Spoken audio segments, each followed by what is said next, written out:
Acorda só pra ouvir os meus acordes que eu te enviei ao ar. Diz quantas vezes foste musa nas canções das bruxas, rodando ao redor do fogo a dança da lua. Eu não vim fazer teu jogo, eu vim toda nua.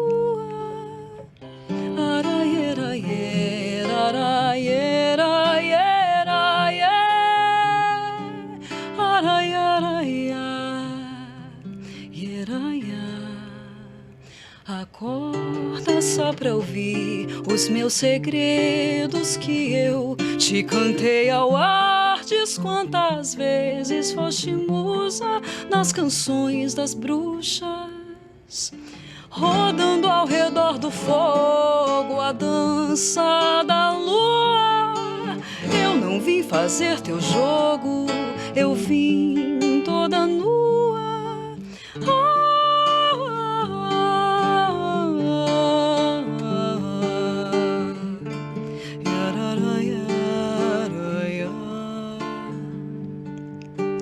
Eu te vi mirando os meus olhos, e os meus olhos são teias.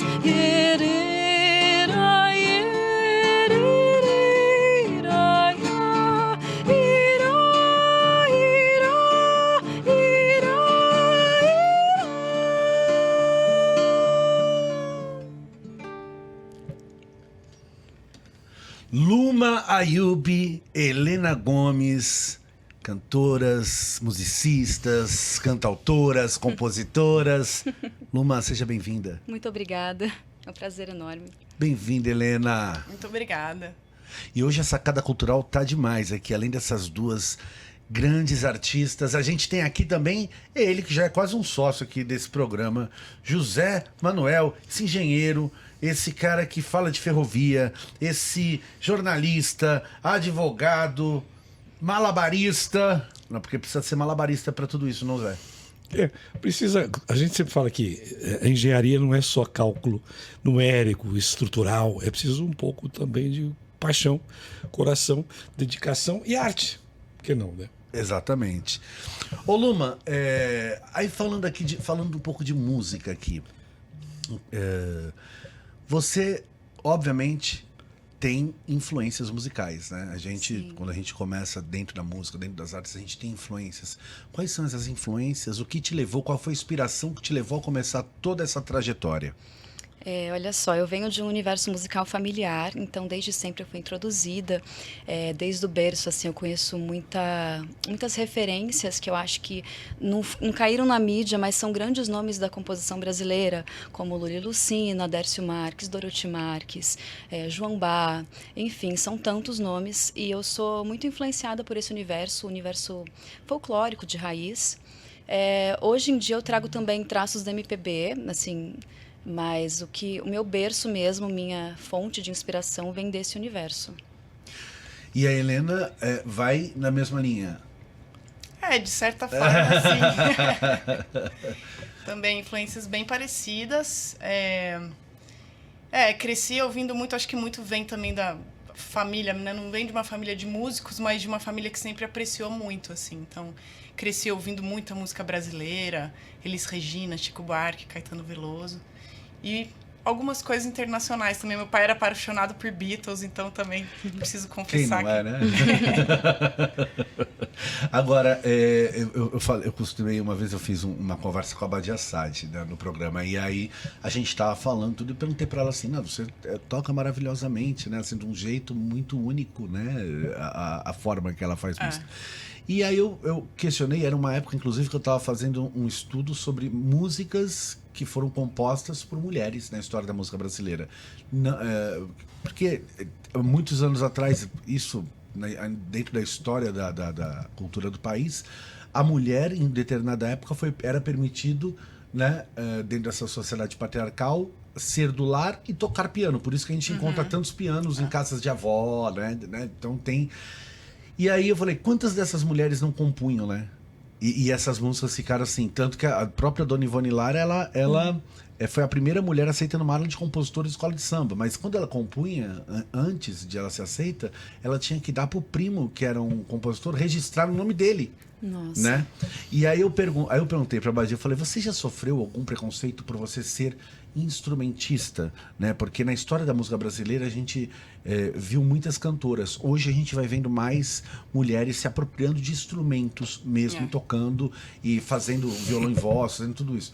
Aí a Badia me falou assim, não, mas eu já ouvi a coisa assim, essa mulher toca muito bem, toca que nem homem. Você nunca ouviu isso? Eu já vi uma coisa parecida. Toca bem que nem homem. Que loucura. Como que é isso? Você já teve esse tipo de... Além disso, outras questões dentro da música, por você ser musicista, você tocar, você fazer o teu trabalho, como mulher, você já teve... Eu já ouvi uma coisa parecida, assim, porque eu estudei violão erudito primeiro quando era criança, depois parei, né? Atuo também em outra área e tal. E aí, quando eu fui começar a estudar violão popular, né, tocar e tal, eu ouvi uma coisa do tipo, nossa, nunca vi uma mulher que tem que pega o violão, assim, de verdade. Eu falei, nossa, tá precisando conhecer mais mulheres, né? E mais música. Exato. Luma, você além de cantora, além de compositora, de tudo isso que você faz, é o que eu tava falando pro Zé, assim, tantas coisas, e você também tantas coisas que você faz, é atriz. Sim, né? sou atriz. O que vem primeiro, a música ou o teatro? A música. A música meio que eu comecei a compor brincando, assim, com 10, 12 anos de idade. Então a música sempre esteve ali. Quando eu tinha mais ou menos uns 15, 16 anos, eu me apaixonei por teatro, morava em Araraquara. E aí eu fui assistir um espetáculo com a escola e eu falei, nossa, isso também é meu, isso também é meu universo, isso também tem a minha cara. E foi aquela coisa de reconhecimento mesmo, assim, sabe, de se ver ali. Mas eu demorei, porque eu comecei a fazer teatro ali, daí a música me arrastou de um jeito que eu fui procrastinando o teatro na minha vida. Então eu falava, um dia eu volto a fazer, um dia eu volto a fazer. Eu voltei 10 anos depois. Eu voltei a fazer 10 anos depois. E aí eu nunca mais larguei, assim, né? Agora eu dei essa pausa para poder cuidar do trabalho musical, gravar coisas novas, mas é uma coisa que está em mim, assim.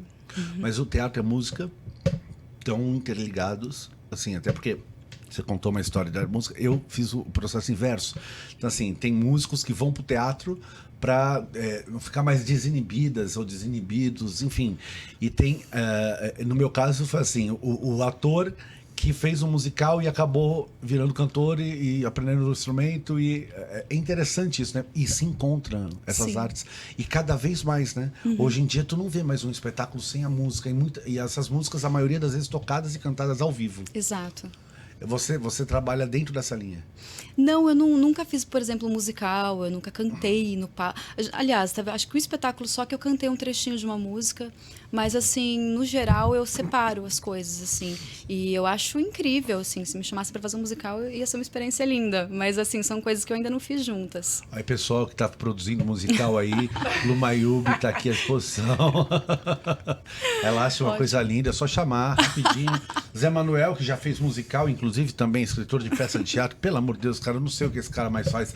Você que escreveu uma peça de teatro, além de tudo, né? Escreveu uma peça de teatro.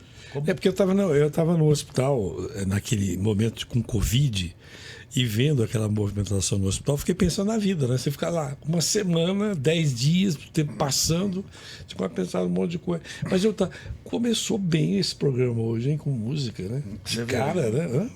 E com as meninas aí tocando com essa... Fogo, você falou a letra, né? Ao redor do fogo. Sim, sim. Linda, né? Linda. Na verdade, assim, eu gosto muito. A Luma é do Dandô, né, Luma? Sim. E eu entrei nesse movimento, eu tive a possibilidade de entrar nesse movimento dentro da pandemia. Fui chamado e, assim, conheci a partir dele tantas pessoas, como o caso da Luma, de tantas outras pessoas nesse movimento que tem canções maravilhosas, né? Então, assim, a gente teve um projeto uma vez, é muito engraçado isso, um projeto uma vez chamado Majestades Anônimas, mó bonito esse nome, né? Que era assim, era uma produtora, eu não lembro o nome dela, me desculpe, eu não lembro o nome, eu não estou me recordando o nome. Eram duas produtoras que fizeram um projeto chamado Majestades Anônimas. Então, o que elas faziam? Pegavam pessoas, compositores e compositoras Baixada Santista, interior de São Paulo, enfim, pegavam compositores que não eram midiáticos, que não estavam na mídia. E a partir desse projeto, você viu canções, a gente encontrou canções maravilhosas. Assim, que muitas que não perderiam em nada para nenhum Caetano Veloso e Chico Buarque. Né? Então a gente olha e fala, nossa, e isso está escondido no nosso Brasil. Né? Isso está escondido não só em São Paulo, mas no nosso Brasil. E a questão folclórica e a questão da cultura popular, ela tem muito isso, né, Luma? Tem, muito. E eu gosto muito, eu me sinto muito honrada em abordar esses temas assim, sabe? Em trazer à tona, em resgatar algumas canções. É uma coisa que eu gosto muito de fazer. E isso reflete diretamente, obviamente, essa influência toda nas obras que você traz e nesses seus lançamentos, né? Sim. A gente viveu um período de pandemia, um período bem difícil, que a gente fez live pra caramba, né? Sim. Também? Não, eu não fiz, mas essa coisa do monte de live virou até Meu piada, Deus do céu, né? Tenho medo de abrir a geladeira à noite e sair uma Uma live. live. Sair andando de lá. Era muita live. E agora, mudou essa questão. Depois da pandemia, muita forma de se comunicar a partir da arte modificou. Inclusive, a música se mostrou bem presente na pandemia. Como que você vê aquela colocação da música nesse momento de isolamento social? Ela foi muito presente, né, para a população. Sim, foi. Eu consegui, graças a Deus, trabalhar em casa durante a pandemia. Então, eu também compus bastante, inclusive com essa temática mesmo, né, que eu acho que foi uma coisa que mexeu tanto na nossa vida que não tinha como passar despercebido. E a valorização da vida também, né? Como a gente passou a olhar, sei lá, as coisas de uma outra forma, sob uma outra ótica. Então, e eu apresentei lives, muitas lives, e para mim foi muito bom, assim, para me sentir perto e me sentir ativa em movimento. E eu acho que isso daí aproximou as pessoas, foi muito bom, mas agora as pessoas precisam, né, retornar aos palcos, à vida, às ruas e ocupar de novo, né, assim. E como que foi esse retorno para você? Olha, para mim foi sendo aos poucos, assim, essa coisa do trabalhar presencialmente. Eu tinha mais o processo de criação. Quando eu saí da pandemia, eu fui direto para o processo de criação. E estúdios e tal, né, voltando aos pouquinhos, apresentando uma coisa aqui e outra ali entre roda de amigos, mas assim, para eu voltar para o palco e fazer o trabalho mesmo, demorou um pouquinho, né, a gente foi... E você teve aquela sensação quando você voltou no palco, aquelas pessoas ali, aquele calor, né? Não dá essa sensação? Sim, sim. Eu voltei em saraus, na verdade, que meio que foi gradual, né, o retorno, e já deu aquela sensação de calor humano, né? Eu falo que assim, que eu sou muito viciada em coletividades e eu gosto do povo mesmo, assim, né? Então eu fiquei muito feliz e aliviada de poder voltar. Zé Manuel fazia live também, né? Mas ele fazia live, ele queria fazer reunião online. Até hoje ele faz reunião online. Como que é isso para você, Zé? É diferente de você estar presencialmente, né? Porque quando você está perto, olhando assim nos olhos, você tem um outro tipo de sentimento. Mas foi o que a gente pôde fazer naquela época, né? Foi o que foi possível. Mas eu estava pensando, você falou uma coisa, como é que é essa Anônimos... Majestades Anônimas. Bom, eu achei isso impressionante, porque me levou a pensar na música e na grana, né? Porque o dinheiro financia ou não financia todo esse universo de vocês artistas, né? E eu fiquei pensando aqui, quanto que é preciso investir na arte, porque você tá... Eu fiquei muito feliz de ouvir essa música e me senti... Eu cheguei porque eu peguei metrô para vir para cá, eu peguei a linha 4 do metrô. Que loucura! Um formigueiro humano, uma loucura, alucinado aquele troço. Aí depois você ouve uma música dessa, acalma, né? Acalma e toca a alma da gente agora. Não, você vê que interessante, você falou uma coisa, ó, eu peguei um metrô lotado, não sei o que, vim pra cá, e aí eu cheguei aqui, ouvi uma música dessa e isso me acalmou. E tem pessoas que fazem música no metrô. Tem, já acalma ali, né? E são impedidas de fazer. Mas muitas. E são policiadas e são colocadas para fora. Tem todo um conjunto de pressões, mas essa arte resiste, né? Vocês são de uma trincheira de luta que eu fico impressionado. E vocês ajudam quem não está na arte, que fica observando vocês, a dizer, poxa, peraí, a gente fica reclamando, mas reclamando do quê? Né? Nós temos aí que buscar essa energia na arte. Eu não estou falando isso para ser muito simpático, não, mas é verdade. Vocês encontram soluções que nós, da engenharia, precisamos encontrar soluções para resolver problemas. Tanto Para isso que a gente foi resistem, treinado. Resistem porque, inclusive, a gente resistiu que o Ministério da Cultura voltou. Pois é. Imagina o que vocês fizeram. Imagina. Vocês não são brincadeira, né? O que for que fizeram contra a arte, contra todas as formas de manifestação artística nesses últimos 4 anos. Mas, gente, na história o sistema que a gente vive, que é esse sistema racista, homofóbico, machista, patriarcal, ele nunca gostou de cultura, de arte, porque a arte fala, né? Agora, como que você vê, como que você entende nesse momento? A gente está aí há 6 meses desse novo rumo da história do Brasil, né? E o Ministério da Cultura de volta. O que passa na sua cabeça, na cabeça da Helena, dos artistas, das artistas? Como que vocês enxergam isso? Olha, a primeira coisa que passa é que a gente tem chão para pisar, né? Porque se não tivesse o Ministério da Cultura, não sei nem como é que ia ser esse retorno, a motivação de retornar, né? Porque a gente já tem tantos empecilhos no Brasil, os artistas já têm tantas dificuldades e mesmo assim a gente continua resistindo, que assim, tirar o básico, né, o pouco que tem para arte é um crime. Então, assim, para mim, nossa, é assim um recomeço com motivação mesmo, assim, sabe? E por falar em Ministério da Cultura e por falar em arte, eu já ia pedir pra gente fazer arte. Bora fazer arte? Bora. Vamos de Além da Lenda.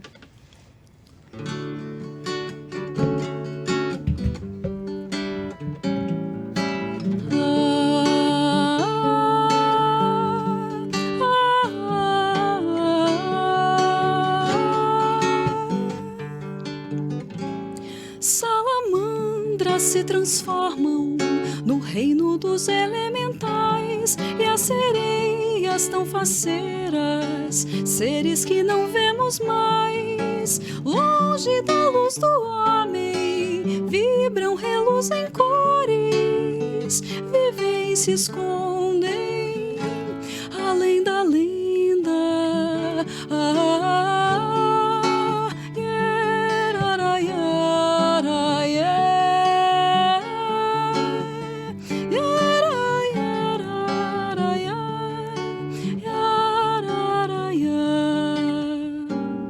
Os duendes e os gnomos seguem o ciclo natural.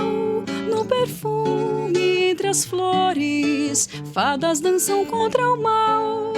Longe da luz do homem, vibram, reluzem cores, vivem e se escondem além da lenda.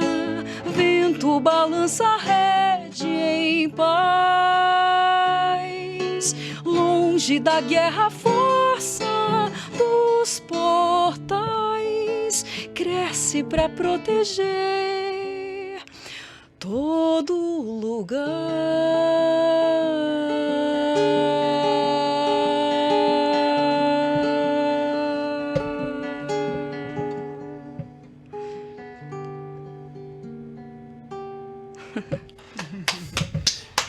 Bom, essa música. Luma, você tem quantos trabalhos lançados? Olha, eu tenho 3 singles. Tenho 2 singles com um grupo de música latino-americana que eu faço parte, que se chama A Bandaleira. E agora tô com o primeiro EP, que é o Além da Lenda, que é essa música, né, que dá nome ao EP. E ele foi lançado já? Esse foi lançado, Além da Lenda, e a gente está gravando o segundo EP, que vai se chamar Teias. Porém, é uma sucessão do Além da Lenda, né? A minha ideia é que sejam 3 EPs e eles são complementares. Sim. O Além da Lenda ele foi produzido... desde quando você vem produzindo esse... A primeira música eu comecei na pandemia. Em casa mesmo, montei um home studio ali, improvisei, né? Que é essa questão da gente não desistir. Então, eu falei, vamos continuar trabalhando aqui mesmo. Assim que eu tive a possibilidade, eu voltei para estúdios, mas estou fazendo tudo de forma independente. Então, tá... Sim. Helena, você tem esse trabalho que você faz com a Luma, mas você tem outros trabalhos que você faz? Sim, na verdade eu atuo com a música, né? Sempre estudei, gostei. E também atuo em outra área, que é com desenvolvimento de pessoas. E artisticamente eu também faço parte de um grupo de música corporal, que é a Orquestra do Corpo, que foi fundada pelo Fernando Barba e hoje é dirigida pelo Estênio Mendes também, que é uma grande referência da música espontânea, música orgânica. E esses trabalhos todos, você vai casando isso, né? É, Essas agendas. Cada vez mais. E integrando, né? Porque no fundo tudo é arte, né? Com certeza, as coisas vão se integrando, obviamente. E você, você é cantora também? Não. A Luma às vezes fica tentando me fazer cantar e tal, mas eu. Nunca cantou? Eu sou uma cantora em potência. No futuro, talvez serei. Mas atualmente. Mas você nunca cantou? Não. Então, assim, na orquestra, às vezes a gente precisa cantar. Canta em coro, em grupo, tudo bem. Tá, mas tudo tem uma primeira vez, né? Tudo tem uma primeira vez. Não quer cantar uma música? Não. Eu não posso fazer isso para não estragar o trabalho. Posso cantar para no contraste todo mundo ver como a Luma é incrível. Então, pois é. Imagina o Zé Manuel, eu falo, o Rodrigo falou, tu vê, Rodrigo que é uma voz que ele me escuta do além, ele falou assim, quer ver que o Zé vai falar que ele sempre sonhou em ser palhaço? Não, de novo nesse hoje programa? eu não vou falar. Aí eu que vou falar aqui, o Zé que sempre sonhou em ser palhaço, agora eu tô começando a desconfiar que o senhor Zé Manuel também sempre sonhou em ser cantor, porque todos os artistas que vêm cantar aqui, tocar, ele fica olhando, ele olha o violão, ele olha o... Não, eu fico fascinado, porque não é só porque alegra o coração, porque tem também um hino de guerra aí dentro, porque vocês resistiram, enfrentaram, venceram, estão vencendo, e com muita inteligência para enfrentar tudo isso, mas tem também essa manifestação de levantar o espírito crítico, né, nas pessoas. Isso é interessante, porque, se eu entendi, você vai buscar nas raízes. É isso? Isso. Você vai buscar na origem. E isso é uma coisa também que... Porque quando eu falei, que legal, vindo do metrô, vi aquela bagunça, que legal, uma música... Pô, mas não é só a música que encanta, é a música que levanta a multidão, né? Que faz a pessoa perceber que loucura é essa, o que eu estou fazendo aqui. Então eu fico olhando fascinado, porque a gente eu escrevo textos, comecei a escrever sobre ferrovia. Tá vendo, né? Comecei a escrever sobre ferrovia. Meu negócio é ferrovia. Mas a gente escreve sobre ferrovia tentando adocicar um pouco, porque a ferrovia foi abandonada, né? Foi abandonada. Inclusive, dia 1º de setembro você tem um lançamento de livro, né? Tem. A gente começou... Eu peguei gosto de fazer isso, né? Mas a palavra escrita, não musicada, ela tem um limite. Que a palavra, eu sempre digo isso, ela veste o pensamento, é a roupa do sentimento até um certo limite, mas ela para ali. Agora a música, ela vem e ela consegue pegar aquela mesma palavra e fazer penetrar no universo o coração das pessoas. O Zé é um né? engenheiro que... A música é uma engenharia, né? Sim. O Zé é um engenheiro que eu falo assim, que ama a música, que ama a arte, mas também não é de se espantar, porque assim, você pega o Chico Buarque, o Chico é arquiteto, né? Uhum. O Elomar é um arquiteto. Exato. Então, aquele cearense incrível, vou tentar lembrar daqui a pouco, que é um grande artista, que... Paciência, como é que era a letra? Paciência... O que é Lenine? Lenine. Lenine fez também, se não me engano, engenharia. Também, o Lenine. Não sei se formou, chegou até o fim, não sei. Mas o Lenine, um dia, conversando com ele, falou: eu fiz engenharia, cara. Ele conta essa história. Pois é. E aí você tem engenheiro. E Zé Manuel, me conta aqui como que tá a engenharia. Mal. Mas, em uma palavra. Tem que resumir. A engenharia é espetacular. Nós estamos entre as 10 mais importantes engenharias do mundo. A gente fabrica avião e exporta avião. É a engenharia brasileira que faz isso. A gente fabrica submarino nuclear. A gente faz coisas em que a engenharia brasileira exportou. Mas aí veio a Lava Jato e arrebentou as empresas de engenharia. E isso foi um comando de fora para dentro, para acabar a soberania desse país nessa área. Então a engenharia está mal, mas vai sair desse buraco. A gente está se organizando e com muito trabalho. Também isso que vocês estão fazendo só tem resultado através desse esforço, né? Trabalhar. Vocês acordam cedo, vocês trabalham, vão até de madrugada, porque vocês não gostam de acordar muito cedo, mas vão trabalhar de madrugada, né? Que artista não tem muita hora para dizer, agora eu vou produzir. Vocês produzem nas horas mais absurdas. Você também, não, né? eu acordo na madrugada, eu tô dormindo, eu acordei um dia. Lembra de uma coisa? Não é isso? Exato. A inspiração, é isso? Eu tava dormindo, acordei 2 horas da manhã um dia. nossa, eu tô com um negócio aqui. Peraí, peguei o violão, escrevi e fui dormir. No dia seguinte, eu acordei com uma letra cifrada, com algumas notas, e eu olhei e falei, o que é isso aqui? Aí eu comecei a tocar, eu falei, nossa, eu nem lembrava como encaixar a letra ali na harmonia, eu nem lembrava, porque foi no meio da noite. Olha que incrível.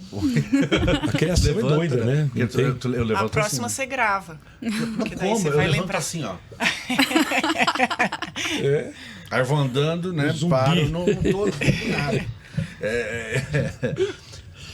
Luma, você que está lançando o seu trabalho, você já tem como que está a sua agenda, os seus shows, as suas apresentações, como que estão isso? Nesse momento, como eu tô mais gravando, eu tô movimentando pouco até. Eu tô assim, fazendo uns shows aqui, outro ali. Tô fazendo muito sarau, porque eu acho que é aquilo, o artista vai onde o povo está. Eu tô nesse momento de captação de público, de falar, oi, tudo bem? Meu nome é Luma Yub. Porque eu acho que a rede social é linda, é legal, você patrocina uma coisa, você ganha público, mas nada melhor do que você ir pessoalmente e conhecer as pessoas e mostrar que você tá ali. Então eu acho muito importante esse movimento. Acho que não só fazer show é bom, é trabalho, né, remunerado, mas é muito gostoso também você ir por prazer num sarau, num evento cultural ali, que seja. Você me convide, hein? Eu Sim, vou. por favor. Eu vou. Por favor. Eu adoro. Sarau é demais, né? É demais. E é uma junção de artes, é uma junção de pessoas, é uma junção de tudo. E a gente compartilha as coisas. Eu acho que é um momento muito, muito belo da própria arte, né? Dessas próprias manifestações artísticas. Eu acho que você falou da coletividade, né? Sim. Agora, eu te pergunto, a gente tem um meio, né? A música tem um meio de chegar. Eu costumo dizer que a música, ela chega de uma forma rápida nas pessoas. A gente solta uma música, um monte de gente já está ouvindo, né? Mas as comunicações, e eu acredito que o isolamento social, ele trouxe novas formas de comunicação e novas formas de até se comunicar, de falar com o público, né? Como que você vê essas novas tecnologias que já existiam, mas se intensificaram na pandemia, né? Como que você vê todas essas novas ferramentas de comunicação para o trabalho de música? Você diz, no caso, das redes sociais e formas Geral. de divulgação. Stream, rede social. Inclusive, dizer que esse programa aqui começou na pandemia, Olha só. no isolamento. Ele começou eu da minha casa. Inclusive, eu comecei com ele e aí teve Mônica Salmaço, teve Tereza Cristina, teve Mariana Aidar, tiveram algumas pessoas. Foi muito interessante. A gente fazia em live, assim, tipo, tanto que com a Mônica a gente brincou no final, falava assim... Certo de casa, certo de casa. Tinha uma coisa que ela tinha um projeto de casa, era maravilhosa. Então, muitos artistas fizeram isso. E essas novas ferramentas de comunicação, como que você vê essas ferramentas hoje, agora? Qual é o papel disso? Eu acho que continua sendo imprescindível, até porque a gente é muito conectado na tela, né? O celular é uma extensão do nosso braço. Então, assim, é uma forma de você chegar nas pessoas. Tem muitas pessoas, depois da pandemia, ficaram até com um bloqueio social e saem pouco. Então, assim, é uma forma de você falar, olha, aqui tá rolando um sarau. Então, se eu vou num evento, ou vou fazer um show mesmo, às vezes do palco, eu deixo uma live rolando. É uma forma de você convidar a pessoa a se sentir próxima e falar, poxa, não dá pra ir hoje, no próximo eu vou, sabe? Então, eu sempre incluo a tela de alguma forma, mas assim, sem ser apenas isso. Né? Mas eu acho que as duas coisas caminham juntas. Mas tem uma coisa da selfie, Sim. do Instagram, do TikTok, nessas coisas, né? Que acontece que assim... Você acha que isso fez com que nós, artistas, músicos, acumulássemos funções que muitas lá atrás não eram nossas? Sim, com certeza. Não, o artista ele já é um faz tudo desde que, né, ele começa, desde que ele se entende por artista, né? Porque muitos artistas se produzem, muitos artistas fazem diversas coisas, assim. E eu acredito que sim, a gente acabou tendo que virar um social media ali, a gente teve que começar a lidar com coisas assim que não eram da nossa praia de repente, assim. Eu sempre fui muito curiosa, assim, com tela, com redes sociais, eu gosto, mas eu tenho amigos, por exemplo, que não sabem gerenciar suas próprias redes sociais. Então, assim, a gente vai tendo essa troca, acho saudável. Acho que minimamente a gente tem que saber. O básico a gente tem que saber, porque senão a coisa fica parada e vira o low profile, né? Que a gente fala, é uma rede social abandonada ali. E eu acho importante a gente, né, movimentar ali também. Não, eu consigo fazer o Instagram, mas as outras já danou. Se eu tiver abrir Instagram, TikTok, Twitter, blá, blá, blá. Pô, mas aí é difícil, porque aí tu tem que gerenciar tudo aquilo ali. Entendeu? Exato. É muito difícil. A não ser que você faça... Porque nem todos os músicos gerenciam todas as redes sociais, né? A gente tem lá, escolhe, vai, o YouTube, Instagram, mais uma, assim, tá? E meio que deixa aquela ferramentazinha de compartilhar em todas. Isso, é uma boa. É uma boa. Que aí já vai pra tudo. Eu sou ótimo, eu tenho um produtor. Eu tenho um produtor que é o Zé Manuel, que também, além de tudo, é produtor. Eu me lembro, o primeiro cara aqui do meio artístico que eu me lembro aqui no Brasil começou a falar da rede, da web, acho que foi o Gil. Né? Vocês lembram disso? O Gilberto Gil, no certo momento, começou a incentivar muito isso. Tem caras que são visionários, né? Que enxergam a montanha que está atrás da montanha, a outra montanha atrás da outra montanha, e enxergam esse universo. Agora, tem também uma coisa meio da gente ficar um pouco longe do público. E esse contato do sarau que você falou deve ser muito legal, porque quebra isso, né? Sim. Quebra, aproxima, porque a finalidade é essa mesmo, né? Como é que é? O artista tem que estar na praça, onde o povo está, enfim. E se ele ficar longe disso, perde um pouco daquela função que eu acho que é do artista sacar o povo, né? Sim. Né? Na verdade, Eu acho, impressão minha. Na verdade, acho que todas as profissões, a gente precisa sentir aquele momento da população, das pessoas, do público, se comunicar, porque a cultura muda, né? Modifica. Sim. As formas de comunicação, vamos dizer assim, os nossos patrimônios, né? Eu tive essa semana, eu tive com uma grande, queria citar até o nome dela, que é a Raquel Aranha, que vai participar aqui do programa, inclusive, ainda esse mês. Ela tem uma coisa chamada Centro de Preservação Musical, em São José dos Campos. Então ela trabalha ela resgata músicas que estão perdidas, assim, por exemplo, a Casa do Senhor, que era de uma banda marcial de uma cidade no Vale do Paraíba. Ele tem lá um monte de partitura, porque ela pega aquilo, faz uma lavagem, uma limpeza, tudo, higieniza, coloca, digitaliza, e tá tudo lá. E ela é doutora em música, então ela toca piano, ela toca violino, ela toca bandolim, então ela vai tocando aquela música. E vira e mexe, ela faz sarau com aquelas músicas. Então ela chama os músicos da região para tocar aquelas músicas que ela resgatou. E isso é um dos únicos do Brasil, se não o único, centro de preservação musical. E foi a primeira vez que eu ouvi uma coisa chamada patrimônio musical. Olha que interessante, a gente tem lá patrimônio edificado, patrimônio histórico, patrimônio não sei o quê, patrimônio musical, porque é um patrimônio, porque é uma memória que está ali, né? E quantas músicas, quantas coisas não tem por aí, Olomã? Sim. Quantas pessoas que a gente não conhece, que a gente não vê. O tio do amigo, da amiga, não sei o quê, que era um músico. Tu entra na casa do cara, tem lá um caderninho que o cara escreveu alguma coisa. Por isso que eu acho muito importante o resgate também, sabe? Igual eu sou compositora. Legal, quero mostrar meu trabalho, tenho parcerias com outros compositores, mas eu acho muito importante você fuçar também o que está lá atrás parado, tem muita riqueza. E assim, você trazer aquilo para agora, assim, sabe? Eu acho que não só fazer o que é nosso, mas assim, tem muitas coisas que não merecem ficar engavetadas. Então eu gosto de fazer também esse apanhado, assim. Isso eu ia falar, você falou uma palavra muito interessante, engavetado. CDs, né? Hoje em dia a gente está vendo uma ruptura, tanto livros, né, quanto CDs, quanto a coisa, e eu adoro CD, eu adoro pegar o CD, eu adoro o encarte, tem aquela coisa, eu adoro o livro, eu gosto de ler o livro, né? Mas hoje a gente não tem como fugir disso. A gente tem tecnologias que fizeram com que a própria população começasse a abortar essa questão de comprar disco, CD. Bom, vinil já tinha, né? Hoje o que tem de cultura de vinil é uma cultura saudosista retrô que você faz lá meio que, né, colecionador, pessoas que gostam da vitrola, que voltou, essas coisas que vira e mexe acontecem, né? Mas assim, literalmente a cultura de CD, ela não existe mais. A gente não consegue vender CD. A gente consegue vender música na internet, mas não consegue vender CD. Tanto que eu tava falando esses dias, cara, eu joguei no lixo reciclável lá, acho que 1.000 e poucas cópias, eu tenho 3 discos, eu joguei 1.000 e poucas cópias juntando. Assim, porque nem dando para as pessoas pegam, porque é uma coisa a mais para a pessoa levar. Então, já não tem mais aquela, né? Sim. Como que você vê isso? Hoje é internet mesmo, é produção, é tudo online, vamos lá e vamos entrar nessa moda e nessa onda. Eu acho que a gente tem dois públicos muito distintos, que é o público que ainda é saudoso realmente, que quer pegar o CD, igual, né, você mencionou, e tem o pessoal que realmente está lá correndo na rua, não vai parar para ouvir um CD, não vai pegar e levar para casa, mas está com o fone de ouvido o tempo todo e está conhecendo trabalhos ali.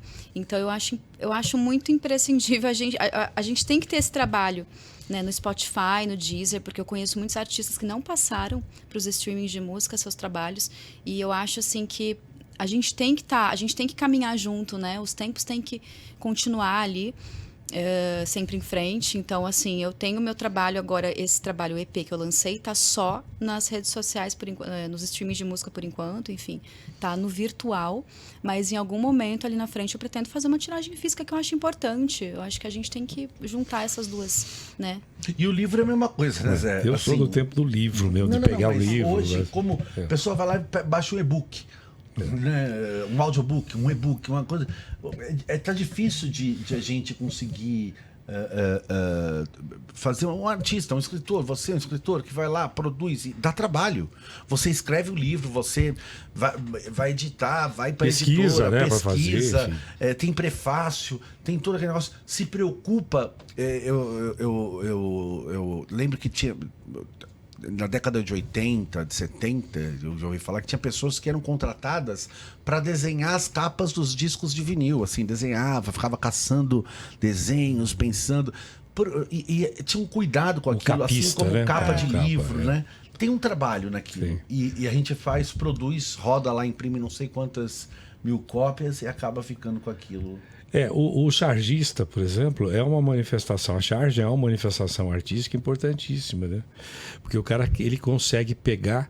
Eu me lembro do Caruso, que faleceu, e que, num certo momento, num dos livros que eu fiz sobre ferrovia, o Caruso pega... Eu mando um livro para ele, e ele pega e diz assim, não, mas eu quero estar no livro. Eu falei, mas como que você quer estar no livro? Não, eu fiz uma charge e fiz uma letra de uma música. E ele faz parte do livro, eu botei ele dentro do livro, porque foi um presente, né? O Caruso era uma cabeça. Infelizmente, faleceu muito cedo, algum tempo, pouquíssimo tempo atrás. Mas é isso, a gente tem... O teatro também, você falou teatro, o teatro é isso, é ali cara a cara, né? É diferente do filme, o cara tá lá longe, né? Filmou, tá longe. O teatro não. Você tá fazendo na cara do povo. E o povo dá o público tá diretamente ligado nisso. Eu escrevi essa peça de teatro, O Carro Azul, quando eu estava no hospital, contando a história do meu tempo. A história... Eu vou fazer 68 anos de idade sábado agora. Um menino. Jogador de futebol. O tempo passou depressa, né? Eu não percebi o tempo passar. E a gente conta um pouco, você falou de resgate, é importante resgatar mesmo essas histórias, porque a gente repensa as histórias e revisita a nossa própria história, né? Você fala, você está fazendo isso. Ela diz, eu não cantei ainda, mas ela vai revisitar. Ela tem voz bonita. Você vê que quando ela fala, você vê quando ela fala, ela tem voz bonita. Mas ela vai, é uma questão de um dia a história chega, a verdade aparece e ela vai colocar. Certamente vai acabar acontecendo isso. Mas a gente fica fascinado de ver essas meninas. São jovens. Você é um cara jovem, né? Eu sou... 44. 40, vocês são jovens. Não vou perguntar a sua idade, mas você é novinha, né? Você também. As elegâncias. Não, são novinhas. Olha esses sorrisos, quer dizer, eu acho legal essa renovação. E vocês que estão renovando a música, renovando o teatro, renovando a arte, estão buscando o conhecimento e bebendo das fontes. E isso é muito legal. Você falou aí de pegar partituras que estavam abandonadas. E tem na música clássica muito disso também, né? O sujeito fez, esqueceu lá e alguém vai e recupera isso. Você é um cara que traz essa questão, né? Inclusive, quando eu conheci o Zé Manuel falando de ferrovias. E ferrovias é uma coisa que está na memória emotiva, na nossa memória mesmo.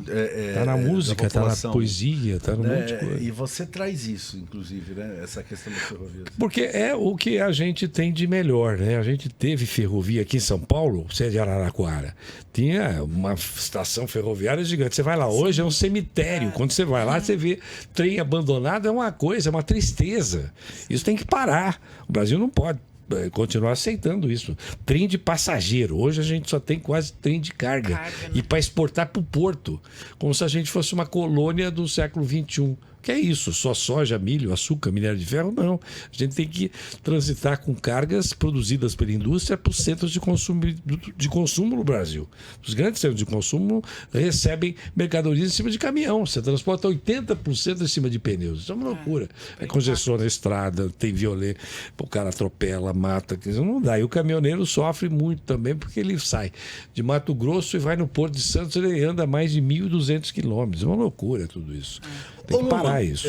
A gente falando aqui de resgate, você lembra a primeira música que você compôs? Nossa. Nossa, essa pergunta, eu tô louca pra ver a resposta. Caramba, não, mas realmente eu acho que eu não me lembro. Pequenininha, você eu era você falou.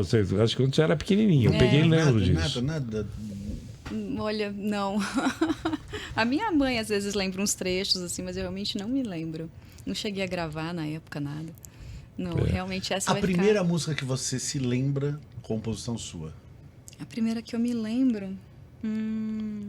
Acho que eu tinha uns 16, 17 anos. Nessa época que eu comecei o teatro, assim, acho que eu comecei a desabrochar mais como compositora, né, assim. Mas era uma composição muito imatura ainda, assim. Eu estava começando a... Eu sou autodidata, né, assim como... Eu não sou musicista, né, mas eu gosto de... Eu toco para me acompanhar, assim, para compor. E eu estava começando a treinar piano. Então, eu me lembro que foi uma música no piano, acho que chamava Tão Intenso, uma coisa assim, que era uma coisa meio, sei lá, lírica, assim. Mas eu não tenho, assim, mais esses registros, são coisas que eu fui deixando passar. E agora eu vou reformular essa pergunta. A primeira música que você se lembra, que foi a música que te marcou, assim, realmente... uma vez eu fiz... Eu ouvi o Osni Ribeiro falando assim... Aqui surge um cantador, aqui surge não sei o quê. Qual é a primeira música que você fala assim? Aqui surge a Luma. A Luma chegou. Olha, que pergunta, hein? Porque eu acho que... o pessoal brinca, assim, que igual tem as faces da Lua, tem as faces da Luma, né? E eu tenho fases... Eu fico brincando que são as fases da Luma. Eu acho que o primeiro single, Descompasso, que é uma música que foi a primeira música que eu lancei no mundo, talvez ali. É uma música... Descompasso, é isso? Eu vi isso. Descompasso. Legal. Descompasso. Você compõe? Eu não nasci com esse chip, eu brinco. Eu já tentei, mas eu interpreto, tudo bem, tá tudo certo. Então, por favor, vamos cantar uma canção? Não posso fazer isso com o seu programa. Olha, ela O programa é nosso. Ela não compõe, mas ela fez uma poesia e eu musiquei. Então eu acho que ela se iniciou como compositora nesse momento, assim, sabe? Vamos ouvir isso? Vamos fazer? É que a televisão tem uma coisa... Você vai achar engraçado, mas essa eu preciso colar. Eu posso tentar. Não, ela fez e precisa lembrar. Mas tem um negócio engraçado. A televisão é um veículo assim... Outro dia um amigo que eu nem imaginava... Estava vendo um programa que você está fazendo, ele está com audiência, e eu inimaginável. Ele disse, estou aqui. Ele é dono de uma TV, de um grupo de emissoras de rádio. E ligou, fotografou e disse, eu estou te vendo aqui. Por que você foi aí e não veio aqui? É impressionante como a televisão faz isso. Ela está sendo vista por muita gente. Mais do que a gente imagina. Principalmente com essa questão da TV, e hoje também o programa ele passa na TV, né, 44.1 HF, mas ele também é disponibilizado no YouTube, então não tem como. Né? Agora, ela é muito zelosa com a sua produção artística, né? Você fez uma poesia, você musicou. Sim, ela vai a cantar. Poesia dela... Sabe o que aconteceu? Não tá aqui. Não, é pior que até tá, mas eu não pus disponível offline. Lá, a gente tá falando da tecnologia. Teria que ter uma rede para eu baixar a digitalização. Mas eu tava dizendo, a televisão tem esse negócio, e vocês não estão vendo, vocês estão vendo a gente aqui, mas vocês não estão vendo o sorrisão dessa menina aqui. É verdade, olha o sorriso dessa menina. Ela dá um sorriso aberto. Bom, se não dá para ver aqui, vamos ouvir alguma canção? Vamos. Bora? Bora lá. Acho que vou precisar fazer aqui Com afinação, Uma vez eu vi uma cantora que eu gosto muito num show, afinando, ela falou, essa foi minha primeira composição, tipo, tentar afinar violão. Eu estava dizendo para vocês antes de começar o programa, eu acho impressionante o ouvido de vocês para afinar. Mesmo que tenha aí uma ajuda. Agora tu tá entregando, isso já foi Não, fora do ar. Mas vocês têm Poxa. ouvido, como é que é isso? É uma loucura, né? Você percebe que o troço está no tom certo. Todos nós né? temos. Basta a gente trabalhar eu acho assim, todo ser humano tem os sentidos, né? É. Quanto mais a gente trabalha, mais aguçado o sentido fica. Exato. Fina. Então, seja a audição, a visão, enfim, o olhar, né? É. Bora? Então, bora.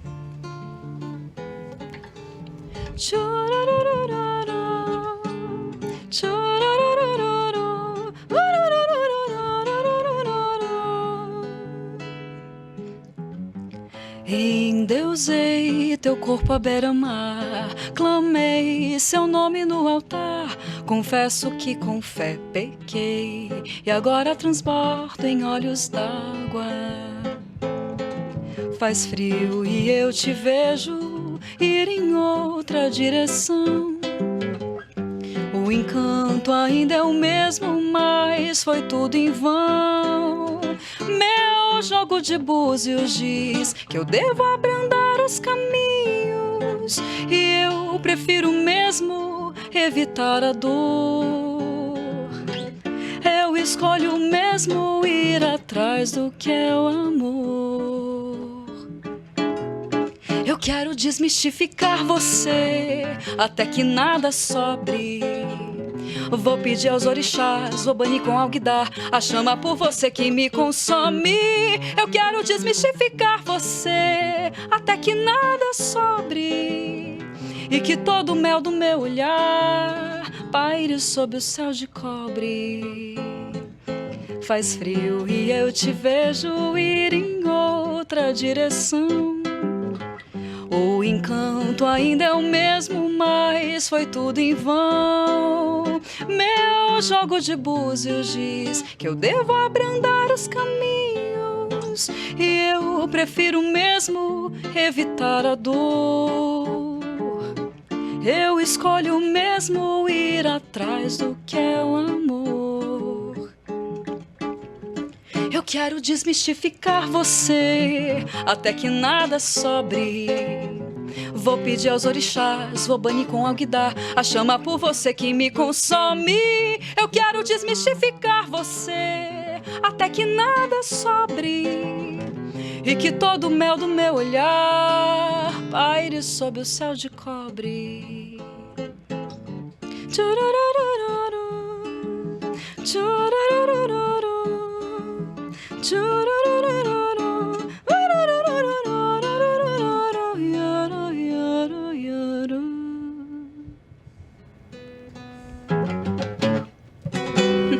Lindo, hein? Adorei, adorei. Luma Ayubi. Esse nome é um nome artístico? Seu nome? É o meu nome mesmo, Ayubi é libanês. Luma significa música no tibetano. Eu fui descobrir isso com 15 anos de idade, então não foi proposital. E você teve algum contato com essa cultura? Eu tive um pouco. A minha avó, embora descendente de italianos, quando ela casou com meu avô, que era, né, libanês, ela, no machismo da época, né, ela acabou esquecendo um pouco das próprias raízes e aprendeu a fazer todos os pratos libaneses e todos os termos libaneses. E, enfim, a gente teve toda uma família ali bem dentro dessa cultura, sabe? Assim, então, por mais que eu, assim, quando eu nasci, meus avós estavam se separando já, mas eu tive esse contato muito grande. Então, assim, era tabule, era muitos pratos libaneses. Isso, uma delícia. Exato. Isso é bom, Chama pra hein? almoçar. Pode deixar. Isso é bom, Pode tabule. Opa, isso é bom. José Manuel é português. Português, mas você sabe que a Península Ibérica tem uma história muito próxima dos mouros. Exatamente. Enfim. Foi colonizada por eles. É bacana isso. Agora, o Líbano foi... Beirute era Paris do Oriente Médio, né? Era um negócio impressionante, sabe? Destruíram com guerra, destruíram com tudo. Tinha universidade, acho que 3 ou 4 universidades, 3 eram públicas, né, lá. E é impressionante a cultura do mundo. Você pesquisou isso? É isso que você perguntou? O que eu perguntei Para ela, eu não entendi. É isso que você pesquisou também, já que você vai buscar raízes, você foi buscar raízes também nesta área da tua origem libanesa, é isso? Eu entendi isso, né, que você perguntou? Não, eu perguntei para ela se Luma Ayub era o nome dela ou o nome artístico. Aí eu te entendi que você está querendo... Ele tá falando? Mas é que daí ela começou a falar que o Ayub... Por isso que eu entendi que você foi buscar isso. Tu bebeu, rapaz? Eu achei isso. Eu tô viajando aqui. Eu tô achando ótimo esse papo. Vocês tocando, ele fica aqui, Eu tô aqui. Funcionou, né? Porque as músicas da Luma dão uma brisa. Como a gente diz, isso mesmo. Tudo a certo. cultura e a arte a gente não faz sozinho, né? A gente sempre tem eu tô me vendo aqui dançando mesmo, aqui, aquela ó. coisa de ninguém solta a mão de ninguém. E não é por acaso também que esse programa tem aqui os nossos apoiadores, que é a Ferrofrente, que esse senhor aqui, ele preside essa associação que fala sobre as ferrovias do Brasil, e a Associação Água Viva, que estão com sacada cultural, assim, um apoio cultural, caminhando junto, lado a lado em tudo que a gente precisa ter lá. E aí esse homem aqui, Zé Manuel, que fez toda... É um grupo lá de engenheiros e especialistas, está com a gente lá. Exatamente. E eu quero agradecer esses dois apoiadores. Essa aqui é do Guarujá, Associação Guarujá A Associação Viva. Água Viva é do Guarujá. E a Ferrofrente é do Nacional, Brasil. é nacional. É mais ou menos. Essa aqui é da Baixada Santista. Zé Manuel, ele... Zé, você é um cara que está dentro do GT, do Conselho Econômico Social do Governo. Com muita honra do presidente Lula. Como que você recebeu, como você se sentiu com esse convite? Não, o presidente Lula é uma figura fora dos padrões normais. É um sujeito que veio da base, construiu um partido político, fez política, foi preso um tempo.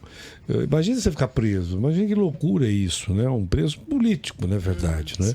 Durante aquele tempo, ele saiu melhor do que ele entrou.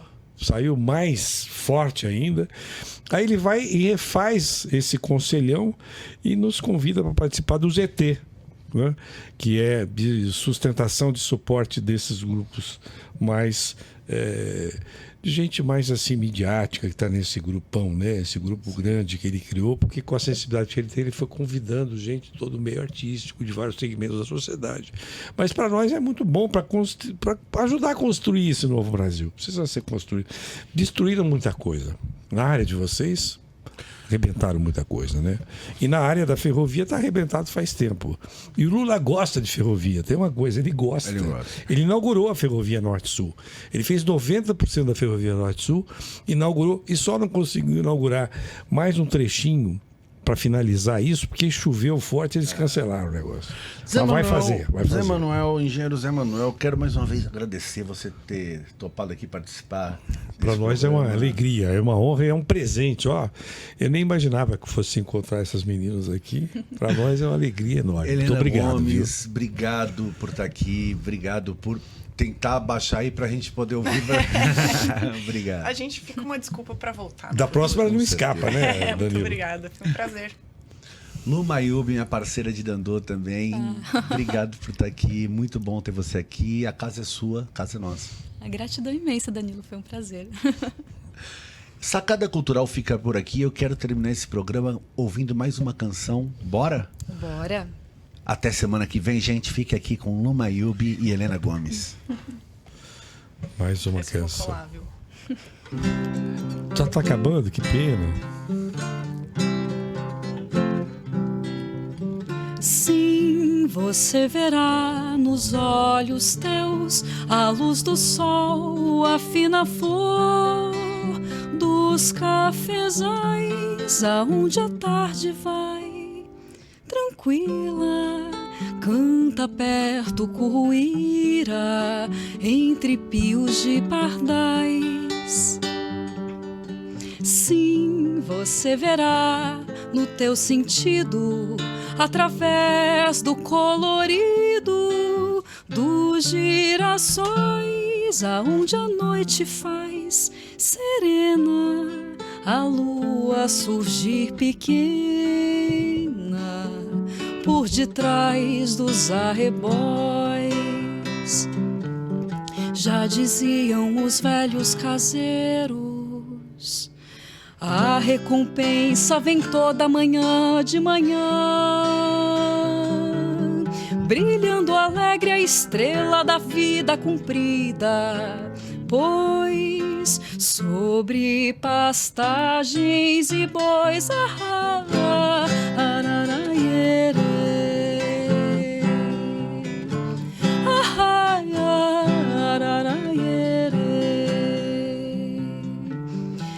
já diziam os velhos caseiros, a recompensa vem toda manhã de manhã, brilhando alegre a estrela da vida cumprida, pois sobre pastagens e bois